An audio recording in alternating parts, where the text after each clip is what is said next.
여러분은 현재 글로벌 증시 투나잇과 함께하고 계십니다. 자, 이제 미국 증시 개장도 한 30여 분 남아있는 상황인데요. 글로벌 시장에 대한 보다 깊이 있는 이야기로 투자 전략 정비해 보겠습니다. 내일의 수익을 떠먹여줄 이슈, 내일의 이슈 시간이죠. 오늘은 이코노미 리서치 이슬이 대표와 함께합니다. 대표님 안녕하세요. 네, 안녕하세요. 네, 오늘도 이슈와 함께 투자 포인트 찾아보겠습니다. 오늘의 주제 바로 확인해 볼게요. 오늘의 주제입니다. 미국 에너지 인프라 확대 전망 눈여겨봐야 할 기업은 트럼프 내각이 거의 바이든 정부 시절의 에너지 정책을 완전히 뒤집어 가고 있는데 이 자세한 내용 짚어보겠습니다. 네, 우선 이제 아무래도 화석 연료 강화 기조가 되다 보니까 이 LNG에 대한 어떤 수요 증가는 이제 앞으로 장기적으로 좀 이어질 수밖에 없다라고 좀 보여지고 있고요. 방금 이제 말씀을 주셨지만은 이 전에 바이든이 세워놨던 정책에 대해서 지금 완전히 지금 뒤집으려고 하는 그런 모습입니다. 아무래도 바이든 정권에서 지금 2030년까지 이제 탄소 배출을 50% 감축을 하겠다. 그리고 이제 미국에서 이제 전기 자동차 비중을 50%까지 늘리겠다라는 이런 이제 정책들을 말을 했었는데 이 부분에 대해서 앞으로 이제 영향력이 상당히 좀 약해질 수밖에 없다라고 좀 판단이 되고 있고요. 결국에는 이제 트럼프 임기 한 4년 동안은 아무래도 이제 친환경이라는 키워드보다는 LNG 쪽에 조금 더 초점을 맞추시면서 투자 관점에서 조금 대응을 하셔야 되지 않을까라고 보고 있습니다. 또 최근 들어서 이제 또 트럼프 같은 경우에 LNG를 내세워서 수출 확대를 하려고 하는 이런 기조들을 상당히 좀 많이 보이고 있기 때문에 이와 관련된 기업들, 특히 이제 이 에너지 관련주들 같은 경우에 제가 작년 이제 12월부터 지속적으로 좀 말씀을 좀 드리고 있습니다. 에너지 관련주들 같은 경우에 이제 미국 내에서는 이제 또 대표적으로 트럼프 관련해서 수혜를 볼 수 있는 대표적인 섹터이기 때문에 이번 연도 내내 한번 좀 관심을 가지실 필요가 있겠다라는 말씀 드리겠고요. 그리고 이제 AI 데이터 센터 확대, 이거는 이제 좀 지겹게 계속해서 좀 들어보셨을 건데 아무래도 최근에 이제 빅테크 기업들이 이런 데이터 센터를 확장하는 데 있어서 트럼프와 이제 정책이 좀 맞물려 가는 것 같아요. 그래서 아무래도 이제 에너지 부족 현상은 지속이 좀 될 수밖에 없다라고 좀 판단이 되고 있고요. 네. 최근에 이제 마이크로가 이제 실적 발표를 하고 나서 굉장히 좀 충격적인 결과를 좀 발표를 했었습니다. 2023년 대비해서 올해 이제 그 전력 공급이 앞으로 320%가량 이제 증가를 할 것이다라는 이제 내용들이 좀 발표가 되었던 부분들이고요. 결국에 이제 데이터 센터를 확장을 하려면 전력 공급이 이제 필수로 좀 들어갈 수밖에 없는 부분들이겠죠. 여기서 이제 좀 재생에너지는 뭔가 아직까지 이제 이런 전력 공급하고는 좀 맞지 않는 것 같습니다. 아무래도 이제 재생에너지 같은 경우에는 추가적으로 이제 가스터빈도 이제 필요할 거고요. 결국에는 이제 LNG가 필요할 수밖에 없는 부분들이고 그리고 또 일조량이라든지 기후가 일정적이지 않다 보니까 안정적으로 전력 공급하는 게 좀 불가능한 수준입니다. 결국에 이런 부분들이 이제 전통 에너지 쪽에 대한 수요 자극으로 이어지고 있다라고 보시면 될 것 같고요. 이에 따라서 이제 그 관련 기업들을 좀 보시면 좋을 것 같은데 사실 에너지 산업의 흐름을 보게 되면은 크게 이제 세 가지로 좀 나눌 수가 있습니다. 그래서 이제 원유라든지 천연가스 이런 에너지를 생산하는 업스트림 기업이 있고요. 그리고 이제 판매를 하는 다운스트림 기업이 있는 상황이고, 그리고 그 중간에서 이제 저장하고 운송 역할을 하는 이제 미드스트림 기업이 이제 세 가지로 나뉜다라고 보시면 될 것 같은데, 사실 이 중에서 제가 보는 것은 이제 미드스트림 쪽이 앞으로 좀 큰 수혜를 받지 않을까 이렇게 좀 보고 있는 상황입니다. 왜냐하면 이제 트럼프 같은 경우에 이제 전체적으로 이제 에너지 가격이 좀 하락을 할 가능성이 좀 높다라고 좀 보고 있는 게 아무래도 이제 우크라이나와 러시아의 종전을 계속해서 좀 앞당기려고 하는 모습이다 보니까 최근 들어서 이에 따라서 유가도 급락을 하고 있는 부분들이고요. 그럼 결국에 이제 전쟁이 종전이 가까워진다라고 한다면 이 유가 하락에 대한 안정화는 더 이제 깊어질 수밖에 없다라고 좀 보고 있고 또 아무래도 증산을 통해서 이런 이제 인플레이션을 좀 억제를 하려고 하기 때문에 장기적으로는 이제 유가라든지 에너지 쪽에 대한 가격 하락으로 좀 이어질 수밖에 없는 부분들이거든요. 근데 아무래도 이제 업스트림 같은 경우에는 생산을 하다 보니까 이 그 원재료가 굉장히 중요합니다. 결국에 이제 가격 변동폭이 상당히 좀 강할 것으로 보이고 있기 때문에 이 생산을 하는 기업보다는 LNG 수요 증가, 결국에 이제 운송량 증가로 좀 이어질 수 있는 부분이 있어서 좀 수혜를 볼 수 있는 게 저는 미드스트림 쪽이다라고 좀 보고 있어서 이쪽이 조금 더 안정적인 실적이 나와줄 가능성이 상당히 높다라고 좀 보고 있는 상황입니다. 관련된 기업들을 보면은 뭐 타르가 리소시스라든지 그리고 윌리엄스 컴퍼니 그 관련 ETF들도 같이 한번 좀 보시면 좋겠다라는 말씀 드리겠고요. 그리고 과거에 이제 오일 생산이 또 급증을 했을 당시에 보면은 이 미드스트림의 자산 수요가 상당히 좀 많이 증가를 했던 역사도 좀 가지고 있는 상황인데요. 아무래도 이제 기업의 이제 매출 증대의 어떤 그 중요한 요인을 보게 되면은 네. 천연가스 공급을 위한 어떤 저장 장치 이런 부분들이기 때문에 한 번 계약을 할 때 최소한 이제 10년 이상 장기 계약으로 끌고 가는 경우가 상당히 많습니다. 그래서 에너지 가격이 이제 변동성이 좀 크더라도 이쪽은 조금 영향이 제한적일 수 있다라는 점에서 운송이라든지 저장 장치 위주로 조금 집중을 해보시면 좋겠다라는 말씀 드리겠고요. 전반적으로 이제 기업들이 굉장히 많이 있는데 대표적으로 앞서 말씀드린 이제 기업들하고 또 이제 기업 선정이 어려우신 분들은 오히려 ETF 쪽으로도 한번 눈을 돌려보셔도 좋겠다라는 말씀 드리겠습니다. 네, 저희가 앞서 짚어주신 이 대표적인 기업들의 흐름 잠시 후에 좀 더 자세히 살펴보도록 하겠고요. 마침 이 글로벌 에너지 기업 쉘의 LNG 전망 보고서도 나와 있습니다. 2040년까지 에너지 수요, LNG 수요는 60%나 증가할 전망이다. 이런 얘기도 나오고 있고 미국의 수출 확대 기조를 계속해서 강조하고 있는 상황이니까 미드스트림 기업 관련해서 주목해보자라는 말씀을 해주셨습니다.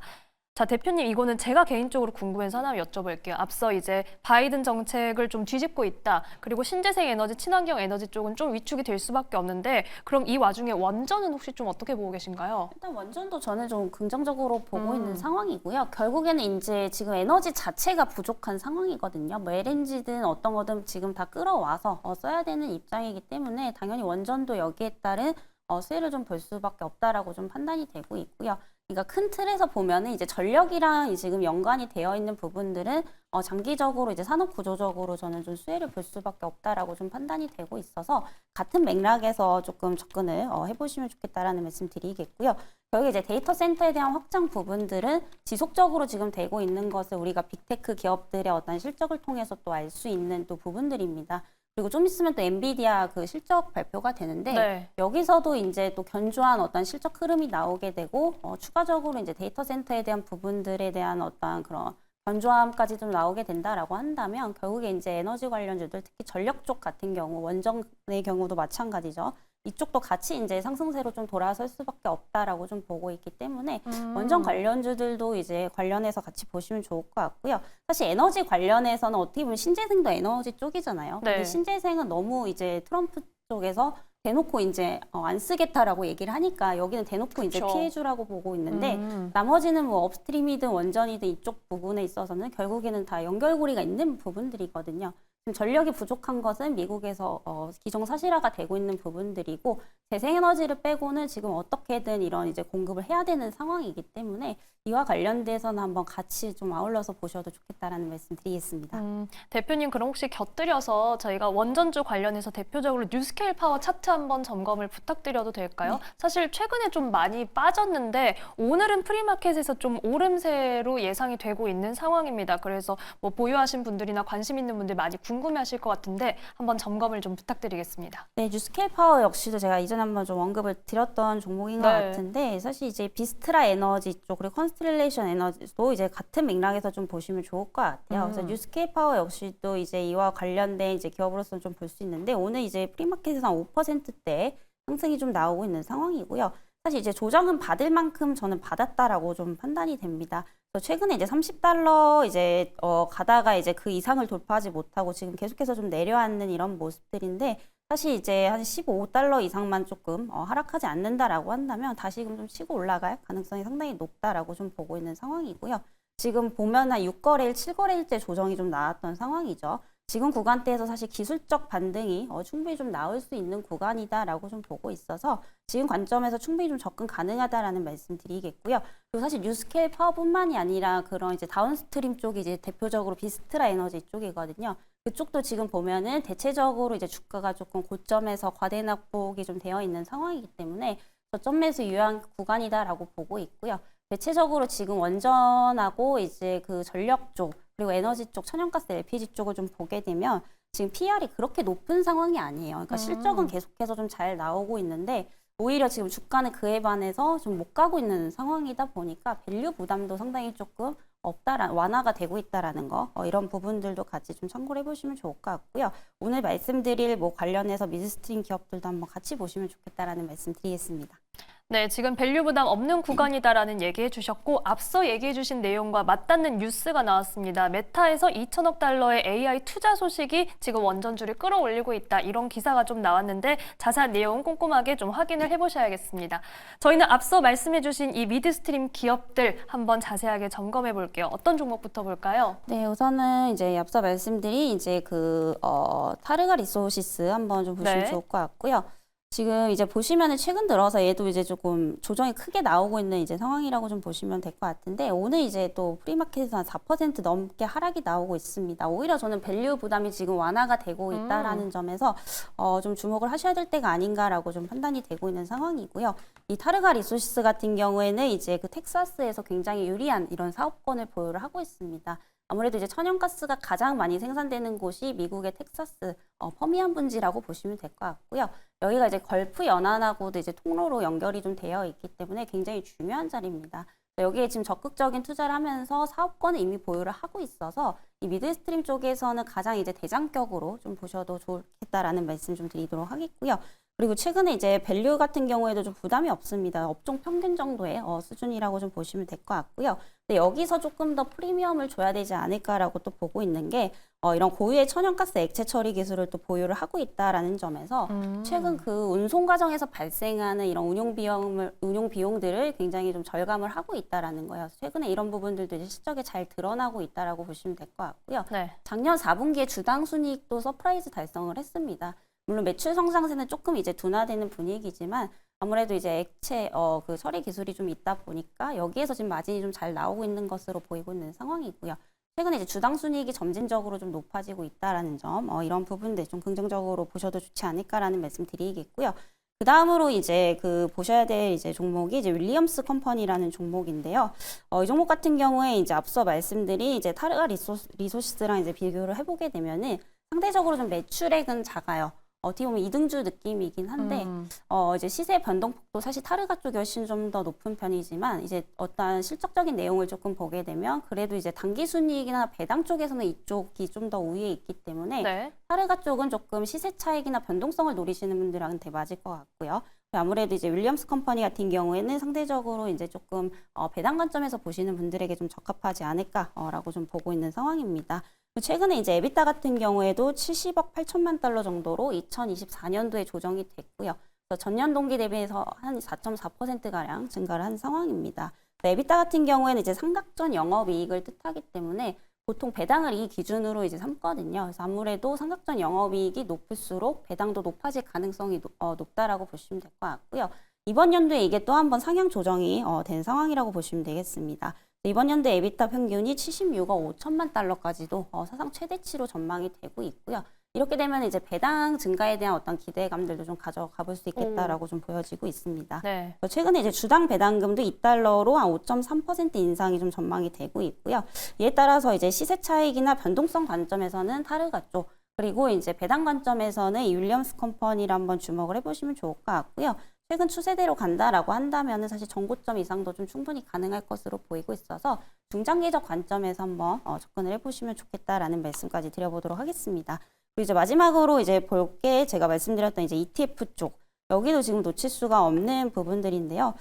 특히나 이제 그 종목 선정이 좀 어려우신 분들은 사실 제가 계속해서 좀 네. ETF 쪽을 말씀을 드리고 있습니다. 이 에너지 인프라주 관련해서 ETF가 굉장히 많은데 오늘 말씀드릴 거는 이제 AMLP ETF라고 좀 보시면 될 것 같고요. 여기가 이제 아까 말씀드렸던 미드스트림 관련해서 ETF로 한데 이제 모아놓은 거라고 좀 보시면 될 것 같습니다. 아무래도 이쪽 같은 경우에 또 배당이 상당히 좀 높다라고 좀 볼 수가 있겠고요. 미국 정부에서 이렇게 고비용 시설 투자를 민간 업체한테 맡기게 됩니다. 그러면 이제 여기서 법인세를 감면을 해주게 되고요. 이에 따라서 투자 순이익도 90% 정도를 이제 주주들에게 이제 배당을 해주는 그런 시스템이기 때문에 이 AMLP ETF 같은 경우에 상당히 좀 고배당에 속한다라고 보시면 될 것 같고요. 지금 배당이 거의 한 7.6% 정도로 계산이 좀 되고 있기 때문에 어떠한 변동성을 조금 깊이 하시는 분들은 오히려 ETF를 조금 보시는 것도 저도 대안이 될 수 있겠다라는 말씀 드리도록 하겠고요. 아무래도 이제 미드스트림이 그 에너지 가격 정책에 있어서 크게 뭐 영향은 안 받는다라고 하더라도 전체적으로 에너지 가격이 좀 떨어지게 되면은 이런 이제 전력기기 관련주들도 조금 하락이 나올 수밖에 없는 부분들이거든요. 그래서 그런 부분들에 있어서 변동성이 조금 대응이 안 되신다라고 하시는 분들은 아예 배당 관점으로 보시는 관점에서 이 ETF를 조금 말씀을 좀 드려보도록 하겠고요. 여러 가지 종목군들이 굉장히 많이 있는데 사실 앞에서 말씀드렸던 개별 종목은 이제 타르가 리소스나 이제 윌리엄스 컴퍼니 같은 경우에 개별 종목은 이 두 종목이 좀 대장이 될 가능성이 높고 이것도 조금 애매하다 하시는 분들은 이 ETF까지 한번 같이 보시면 좋겠다라는 말씀 드리겠습니다. 네, 오늘의 투자 포인트 지금 미드스트림 기업에 주목해보자라는 말씀해 주셨는데요. 여기에 이 투자자 성향에 따라서 타르가 리소스 혹은 윌리엄스 컴퍼니즈 여기에 종목 선별이 어렵다면 AMLP ETF까지 함께 배당 매력도 짚어드렸습니다. 대표님 이건 정말 짧게만 여쭤볼게요. 이제 이 밤이 지나면 엔비디아 실적 발표가 나오는데 M7이 사실 최근에 그렇게 활발하지 못했습니다. 투자 전략 어떻게 가져갈까요? 정말 M7 관련해서는 드리고 싶은 이야기가 많은데 좀 시간이 짧기 때문에 좀 네. 말씀을 드리자면 이제는 조금 비중을 줄이셔도 될 것 같아요. 어차피 하반기 들어서 다시금 반등이 나올 가능성은 상당히 네. 좀 높지만 최근 들어서 이제 M7하고 S&P 500, 493개의 종목과 조금 비교를 해보게 되면은 사실 이제 그 EPS가 2023년대는 한 40% 정도 격차였었습니다. 근데 올해는 이제 10%대 미만밖에 차이가 안 나는 상황이기 때문에 그만큼 M7은 조금씩 상승폭이 둔화되고 있다, 성장세가 둔화되고 있다라고 좀 볼 수가 있어서 나머지 이제 그동안 못 올랐던 S&P 500 대비 성장률이 높은 기업들 위주로 좀 보시면 좋을 것 같고요. 대표적으로 뭐 금융, 바이오, 에너지 쪽이 좀 속하기 때문에 여기에 좀 분산 투자하시는 전략도 유효하다라는 말씀까지 드려보도록 하겠습니다. 네, 저희 질문 자막이 딱 마침 비중 축소 혹은 확대였기 때문에 결론을 명확하게 말씀해 주셨습니다. 비중 축소 그리고 금융, 바이오, 에너지 관심 갖자라고 말씀해 주셨네요. 자, 오늘 말씀은 여기까지 듣겠습니다. 지금까지 이코노미 리서치 이슬이 대표와 함께했습니다. 고맙습니다.